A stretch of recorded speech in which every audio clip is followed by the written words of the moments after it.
Capítulo 2. Fundamentos de la ciberseguridad. En este capítulo se analizará los conceptos relacionados a la ciberseguridad, sobre las amenazas, riesgos y vulnerabilidades que hay en una organización. Se tratará también sobre las diferentes superficies de ataques que pueden existir para que un cibercriminal pueda lanzar su ataque. Se analizará en qué consiste la ingeniería social y la ley de mínimos privilegios.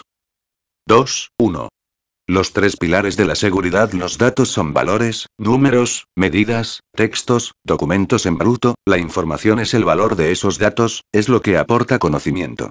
Los manuales de procedimientos, los datos de los empleados, de los proveedores y clientes de la empresa, la base de datos de facturación son datos estructurados de tal forma que se convierten en información, que aportan valor como compañía. Los pilares de la seguridad de la información se fundamentan en esa necesidad que todos tienen de obtener la información, de su importancia, integridad y disponibilidad de la información para sacarle el máximo rendimiento con el mínimo riesgo. La figura 3 muestra los principales pilares de la seguridad de la información. Figura 3. Pilares de la seguridad. Fuente.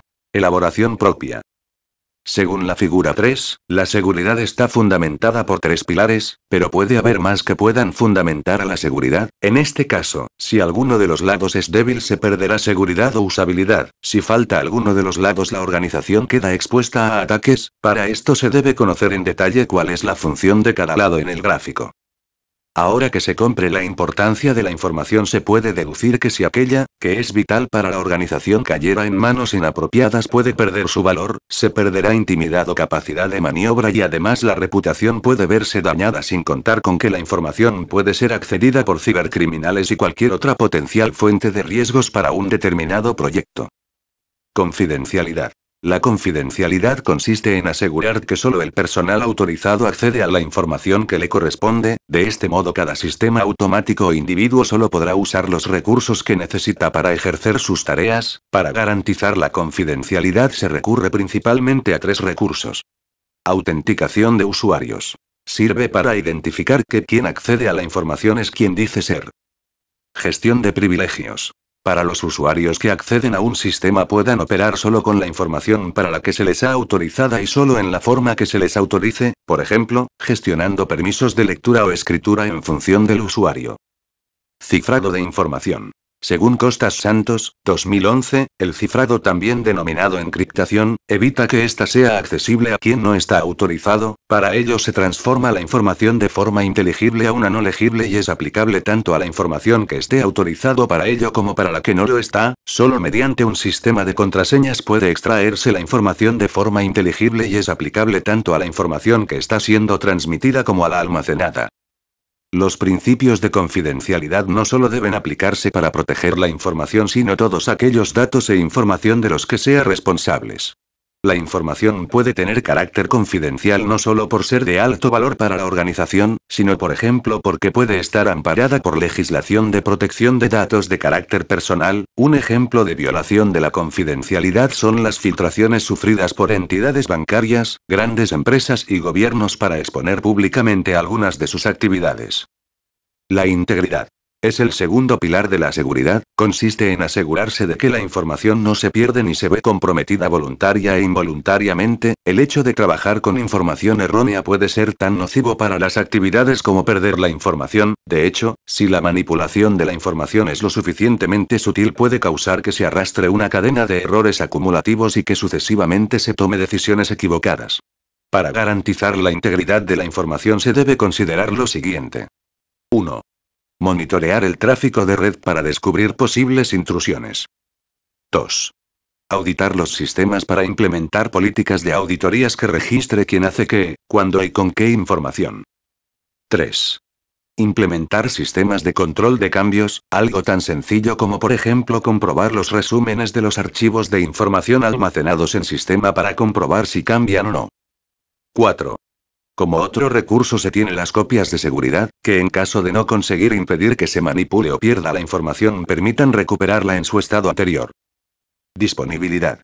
Para poder considerar que se dispone de una seguridad mínima en lo que a la información respecta, se tiene a la disponibilidad. De nada sirve que solo el usuario acceda a la información y que sea incorruptible, si el acceso a la misma es tedioso o imposible. La información, para resultar útil y valiosa, debe estar disponible para quien la necesita. Se debe implementar las medidas necesarias para que tanto la información como los servicios estén disponibles. Por ejemplo, un ataque distribuido de denegación de servicio o dos puede dejar inutilizada una tienda online impidiendo que los clientes accedan a la misma y puedan comprar. Otro ejemplo de pérdida de disponibilidad sería que la dirección de correo electrónico sea utilizada para lanzar campañas de spam y en consecuencia añadida a listas negras, impidiendo que ninguno de los destinatarios de los emails legítimos los reciba. Para este propósito se implementan políticas de control como el acuerdo de nivel de servicio o SLA. Balanceadores de carga de tráfico para minimizar el impacto de DDoS. Copias de seguridad para restauración de información perdida. Disponer de recursos alternativos a los primarios. La información y sistemas son seguros si solo accede a la información y recursos quien debe, si se puede detectar y recuperar de manipulaciones voluntarias o accidentales de la información y si se puede garantizar un nivel de servicio y acceso a la información aceptable según las necesidades.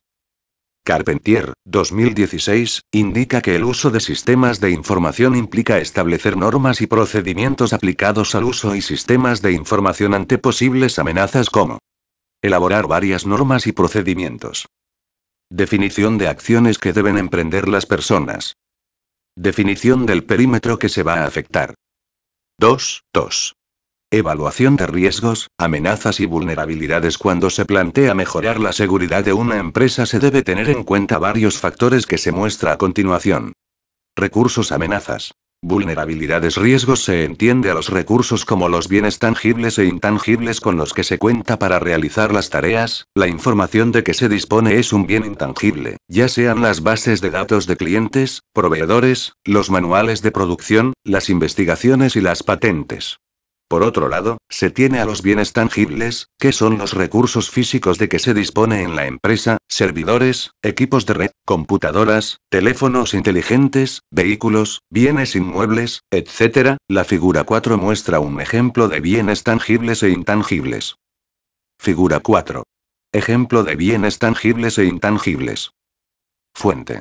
Cyberconta.unizar.swelling. Que el riesgo es la probabilidad de que algo negativo suceda dañando los recursos tangibles o intangibles y por tanto impidiendo desarrollar la labor profesional. Las amenazas son esos sucesos que pueden dañar los procedimientos o recursos, mientras que las vulnerabilidades son los fallos de los sistemas de seguridad o en los propios que el usuario utiliza para desarrollar las actividades que permitirían que una amenaza tuviese éxito a la hora de generar un problema. El principal trabajo de un responsable de la seguridad es la evaluación de los riesgos identificando las vulnerabilidades, amenazas y en base a esta información evaluar los riesgos a los que están sujetos las actividades y recursos. Se debe considerar el riesgo como la probabilidad de que una amenaza concreta aproveche una determinada vulnerabilidad. Se puede aplicar la representación clásica que indica lo siguiente, mostrado en la figura 5. Figura 5.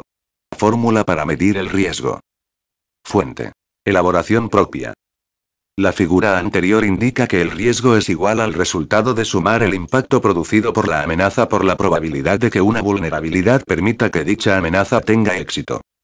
En un sistema de evaluación de riesgo sencillo se podría asignar un valor numérico a la importancia de una vulnerabilidad y otro valor a la importancia de una amenaza. La tabla 1 muestra un ejemplo de evaluación de riesgos. Tabla 1. Comparativa de evaluación de riesgos. Amenaza, impacto, probabilidad, riesgo, robo de credenciales en un sistema de control biométrico 3.0.0, infección por spyware 3.2.6, pérdida de suministro eléctrico 1.1.1. Fuente. Elaboración propia.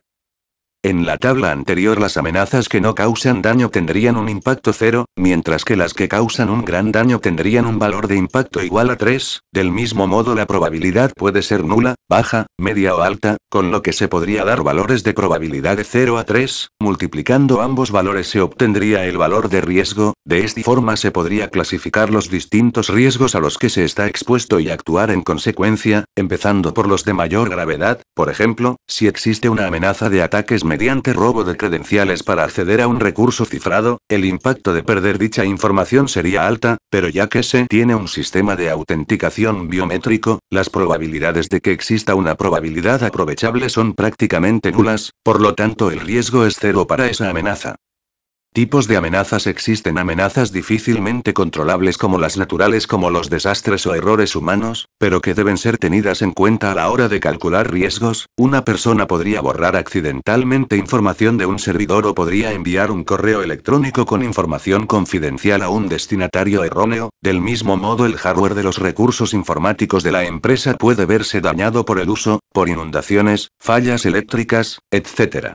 En cambio, las amenazas voluntarias son aquellas que derivan de ataques deliberados, ya sean de agentes internos o externos de una organización. Los agentes internos pueden ser, por ejemplo, empleados descontentos o ex empleados cuyas credenciales de acceso no han sido revocadas.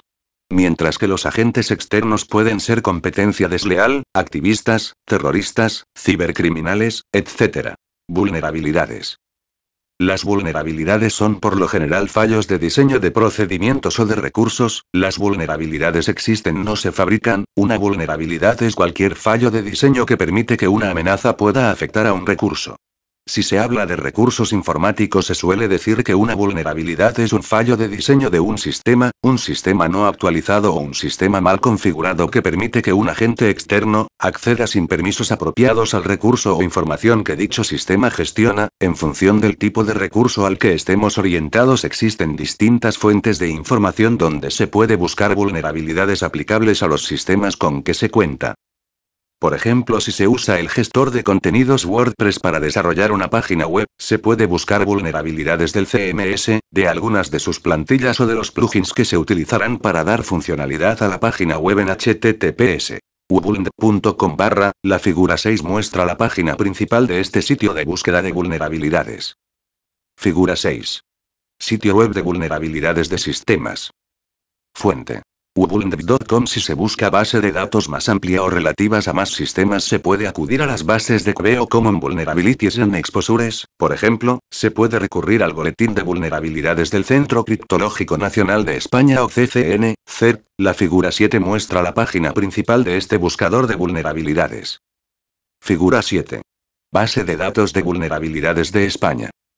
Fuente: www.ccncert.ni.es. En este tipo de buscadores se puede filtrar la información de vulnerabilidades expuesta por fabricantes, versiones, recursos, etc., y pueden estar gestionados por equipos de respuestas a incidentes informáticos, por sus siglas en inglés CERT, pertenecientes a instituciones tanto públicas como privadas que comparten y difunden esta información, ya que la mejora global de la seguridad incrementa la seguridad individual y fuerza a desarrolladores y fabricantes a eliminar vulnerabilidades de sus sistemas.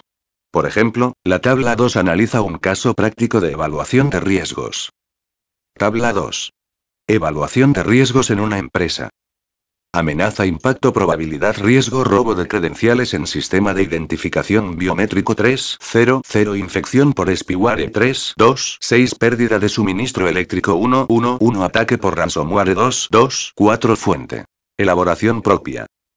En este caso, si se dispone de un servidor de almacenamiento de ficheros y se consideran las distintas amenazas que pueden afectarle, se tendría, por ejemplo, el acceso no autorizado, la infección por spyware, la pérdida de suministro eléctrico o la infección por ransomware. El impacto de cada caso sería alto para el acceso no autorizado, porque sería imparable; alto para el spyware porque podría filtrar información de forma oculta sin acceso físico; bajo para la pérdida de suministro eléctrico, ya que sería fácil de solucionar; y medio para el ransomware, ya que solo se necesitaría restaurar copias de seguridad. Respecto a la probabilidad, dado que se obtiene control de acceso biométrico, la posibilidad de robo de credenciales es nula; la probabilidad de infección por malware es media, suponiendo que no se tengan las medidas idóneas. La misma probabilidad se aplicaría al ransomware; la pérdida de suministro eléctrico sería de baja probabilidad. Por tanto, los riesgos de mayor a menor importancia quedarían de la siguiente manera. 1. Infección por spyware 2. El ransomware 3. La pérdida de suministro eléctrico 4. Robo de credenciales 2, 3. Ley de mínimos privilegios. Al implementar cualquier sistema organizativo, de reparto de tareas y responsabilidades, se debe tener claro que no todo el mundo tiene por qué acceder a todos los recursos de la organización, ni tiene que hacerlo de forma permanente. Cada individuo y cada herramienta debe acceder solo a aquello imprescindible para el desempeño de sus funciones, sabiendo a lo que se puede acceder y a lo que no. Hay que decidir qué se puede hacer con la información o recursos a los que se tiene acceso. A esto se le denomina privilegios y permisos. Los privilegios son permisos de actuación que un usuario, sea una persona o un sistema, tiene para actuar sobre otros recursos. La figura 8 muestra un ejemplo de privilegios asignados a un usuario. Figura 8. Concesión de privilegios. Fuente. Elaboración propia. Uno de los sistemas más conocidos de privilegios es el de los tipos de cuentas de usuario de un sistema operativo. Tanto en Windows, Mac o Linux las cuentas de usuarios se dividen básicamente en usuarios normales y administradores, aunque se pueden crear más grupos con características específicas. Los usuarios normales solo pueden hacer uso de las herramientas que hay instaladas en la computadora y acceder a la información de su directorio de usuario. Los administradores tienen privilegios para acceder a otras estructuras de archivos que no sean las propias de su usuario, pueden instalar o eliminar software del sistema y pueden cambiar parámetros de configuración del sistema operativo, como por ejemplo la configuración de red. La ley de mínimos privilegios establece que para la realización de una tarea, un usuario debe disponer de los privilegios mínimos necesarios durante el tiempo imprescindible y con el alcance limitado a lo que exija la tarea. Por ejemplo, si se trabaja con una computadora, se debería tener un usuario normal y otro con privilegios de administrador. De este modo solo se usaría el usuario administrador cuando se tuviese que hacer cambios de configuración, instalar o desinstalar software, aplicar actualizaciones, parches de seguridad o gestionar las copias o respaldos. El resto del tiempo para operar con el contenido habitual, para navegar por Internet, gestionar el correo electrónico, etc., se operaría con un usuario sin privilegios especiales, lo que minimiza el riesgo de infección por malware, espionaje, filtración de datos, corrupción de archivos del sistema y demás. La figura 9 muestra los privilegios mínimos necesarios de un usuario. Figura 9.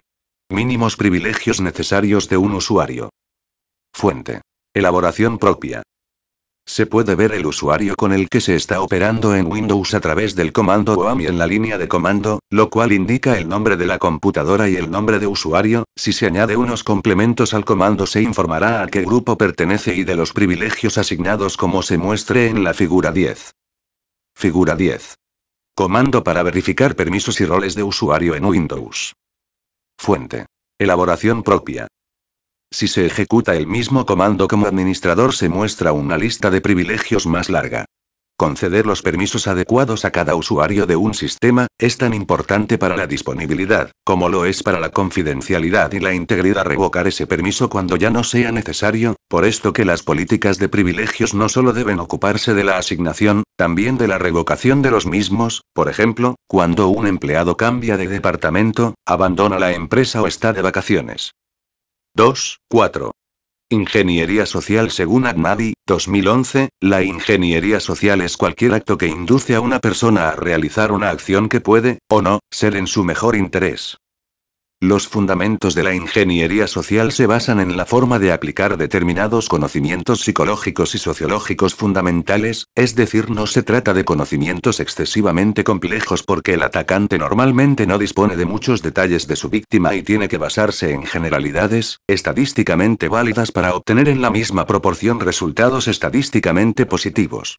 La ingeniería social se nutre inicialmente de una serie de conceptos básicos y estadísticamente ciertos de la psicología del individuo. Entre estos conceptos destacan 4 que hacen a la persona más vulnerables a este tipo de acciones, como son: no decir no, exceso de confianza, el exceso de halagos hacia la persona, empatía, a la persona le cuesta decir no, es fácil escuchar a alguien solo con un sí a una petición, pero cuando se trata de decir no, casi nunca nos escuchamos tal cual. Sonaría grosero, ese no casi siempre va acompañado de una excusa, porque a las personas les gusta ayudar a los demás, los hace sentir bien, y cuando quieren decir no se necesita razonarlo y excusarlo tanto a la persona a la que se lo dicen como a la persona misma. Por eso, si el ingeniero social es capaz de neutralizar el uso de excusas, estará cerrándole las puertas al objetivo que se encontrará en la encrucijada entre decir simplemente no o ceder a la petición, sea total o parcialmente. La confianza, las personas son confiadas por naturaleza, si algo es permisible la mayor parte de la gente lo dará por válido, se tiende a creer en las cosas si parecen reales lo sean o no, el más claro ejemplo está en la gran cantidad de noticias falsas y cadenas que se distribuyen en las redes sociales como Facebook o WhatsApp. La adulación, a las personas les encanta que los adulen, todos buscan reconocimiento en la vida profesional, particular o sentimental, se quiere ser reconocido en la empresa, en la familia o en el deporte que se practica, cuando se alimenta el ego la sensación de superioridad hace sentir segura al individuo y en consecuencia se baja el nivel de atención a otros detalles. La empatía, un buen ingeniero social aprovecha esta vulnerabilidad para que la persona se preocupe por sus simulados problemas de forma que ayudarle, haga sentir mejor al individuo que atender a sus propias preocupaciones.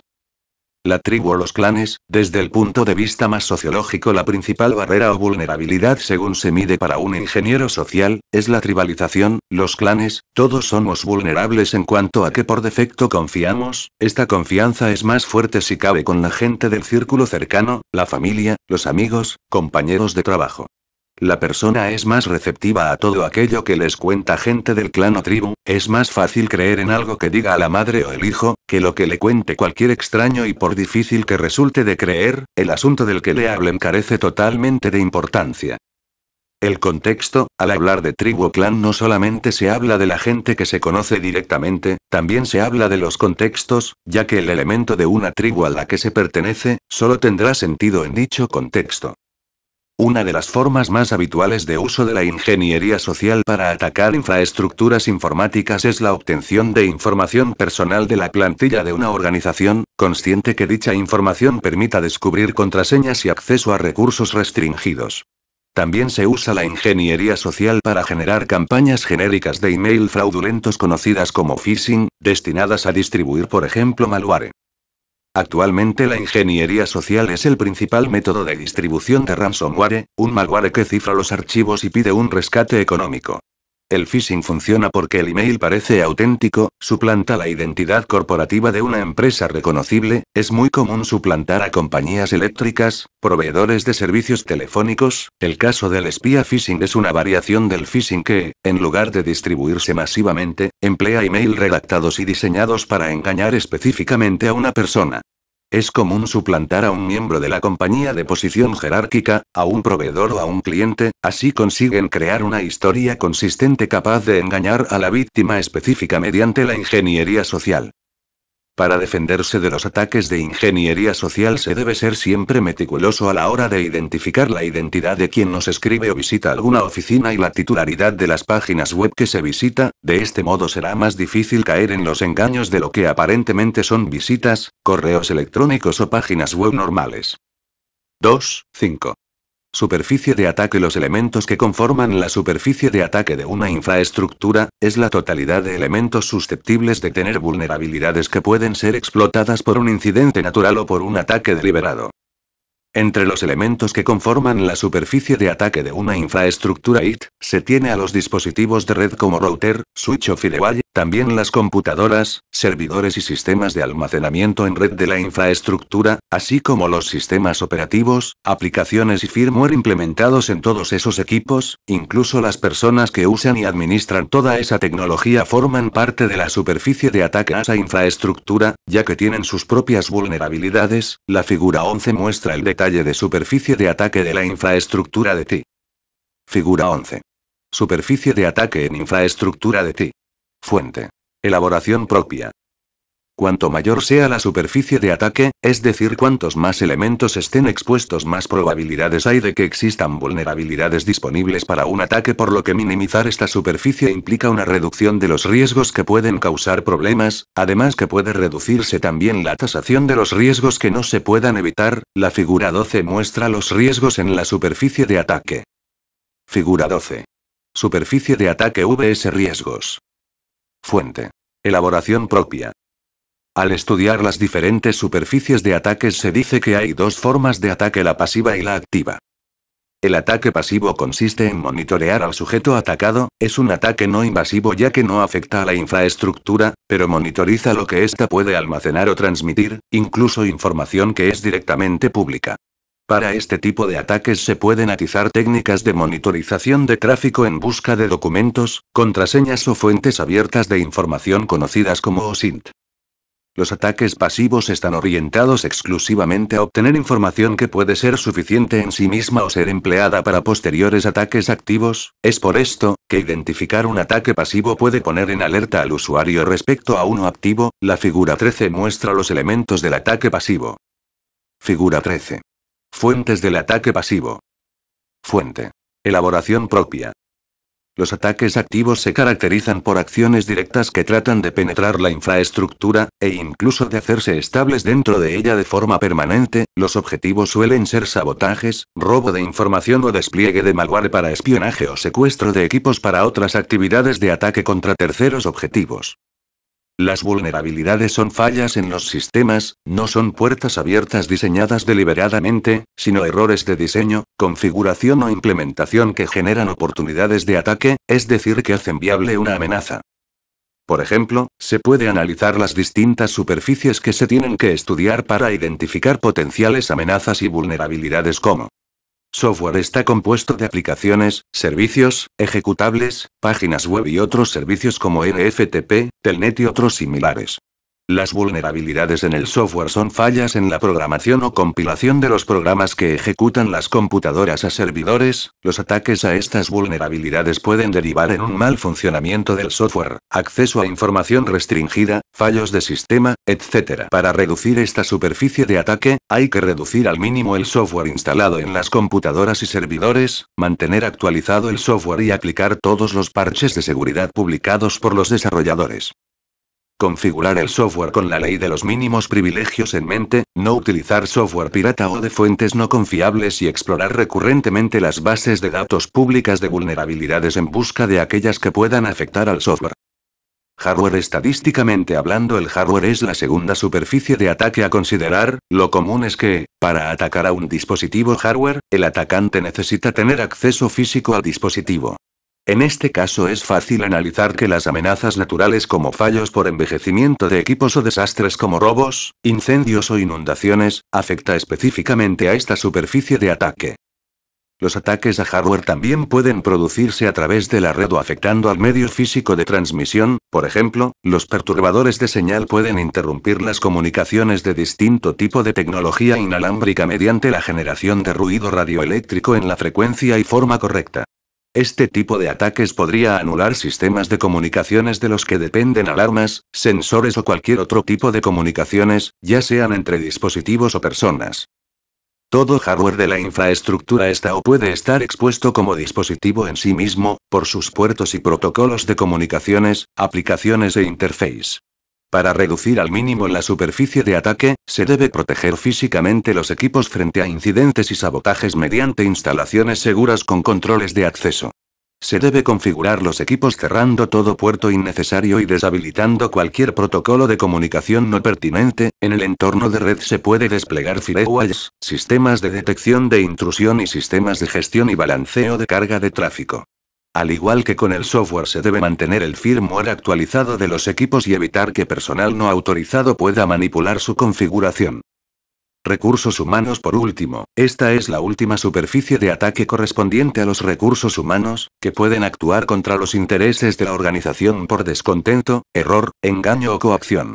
Además de implementar y exigir el cumplimiento de protocolos de actuación, es aconsejable implementar sistemas de registro y auditoría para verificar quién hace qué y cuándo. De este modo, al evitar el anonimato, se minimiza la probabilidad de éxito de una amenaza de carácter humano. Además, se debe invertir esfuerzo y recursos en educar y concienciar a los usuarios de nuestros recursos e infraestructuras para que se impliquen a la hora de mantener un alto nivel de seguridad.